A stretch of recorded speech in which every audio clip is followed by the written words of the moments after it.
Mesdames, vous connaissez sans doute Samuel Flato-Sharon, ancien député à la Knesset, homme d'affaires franco-israélien et philanthrope incontournable. Il s'est confié à notre journaliste Corinne Lévy.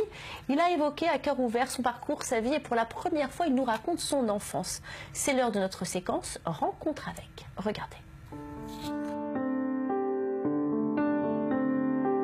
Il a été pris par un commando nazi dans la synagogue un matin. Et l'officier, avec une mitrailleuse dans la main, lui a dit « Tu vois, cette Torah, ou tu craches dessus ou je te mets une balle dans la tête. » Alors il a dit ben, « Je peux mourir. » Et il lui a mis une balle dans la tête. Voilà comment est mort mon père. Sharon, c'est le nom que j'ai pris en arrivant. Il y a une espèce de tradition.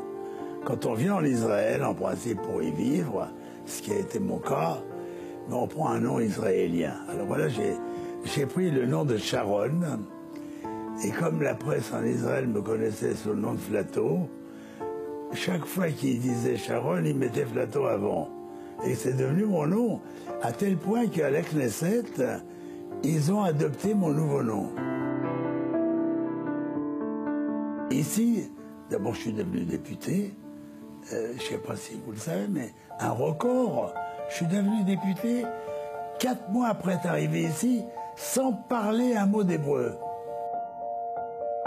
C'est devenu une seconde nature pour moi d'aider mon pays. Mon histoire a éclaté. J'ai proposé, j'ai donné rendez-vous au fisc français à Genève. J'étais plus en France.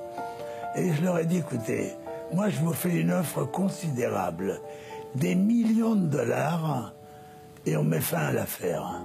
J'ai payé intégralement. On a fait la paix complète.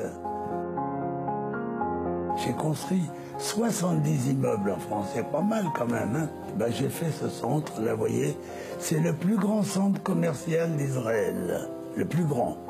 On reçoit 40 000 personnes tous les jours. Vous vous rendez compte? Une ville entière vient chez nous tous les jours. Vous savez, les Français, c'est spécial. Les Français, ils sont nés pour jouir de tout.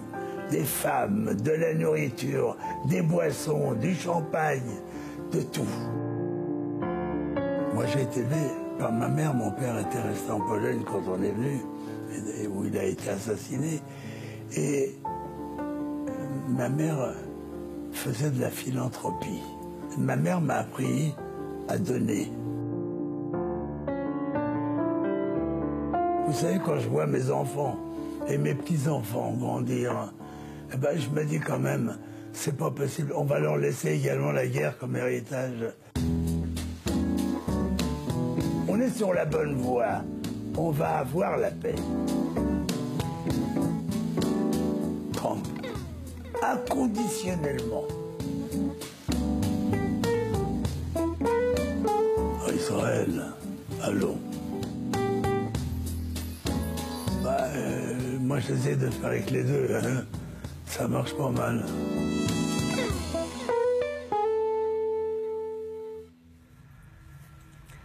Bonjour Corinne Lévy, alors vous avez donc rencontré Flato-Sharon dans son bureau au Design Center. Racontez-nous autre chose, comment s'est passée cette rencontre?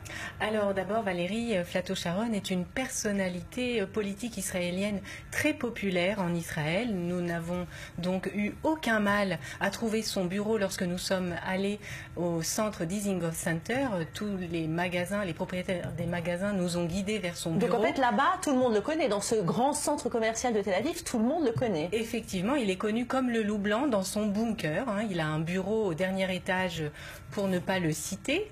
Là-bas, il y a des... Pourquoi vous appelez ça un bunker?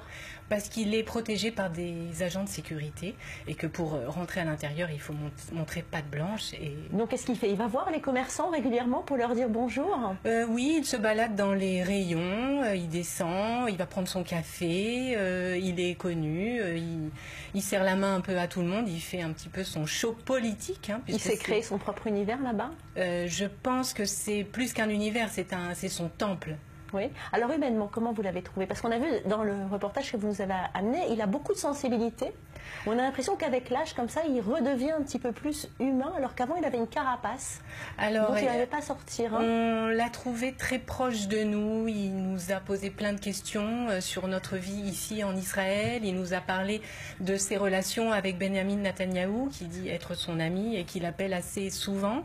Il nous a d'ailleurs raconté qu'il le bousculait un petit peu en ce moment parce qu'il n'était pas très satisfait de ce qui se passait avec les députés arabes israéliens. Parce qu'il faut quand même rappeler, pour ceux qui ne connaissent pas vraiment, que c'est un homme d'affaires redoutable et sa réputation l'a souvent devancé.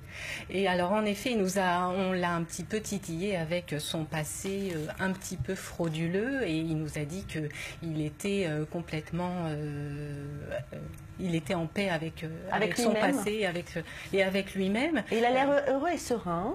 Il est heureux, il est serein, il est entouré des gens qui l'aiment. Et alors, ce qu'on peut dire de Flato Sharon, c'est cette phrase qui le caractérise, Ma'asita bishvil Medina.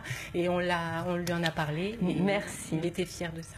Merci beaucoup, Corinne. C'est fini pour aujourd'hui. Merci de votre fidélité à nos programmes. On se retrouve demain pour un nouveau direct. Ne ratez pas ce soir, 19h, Paul Amar, 20h, Jean-Charles Banou. Ne changez pas de chaîne, vous regardez I24 News.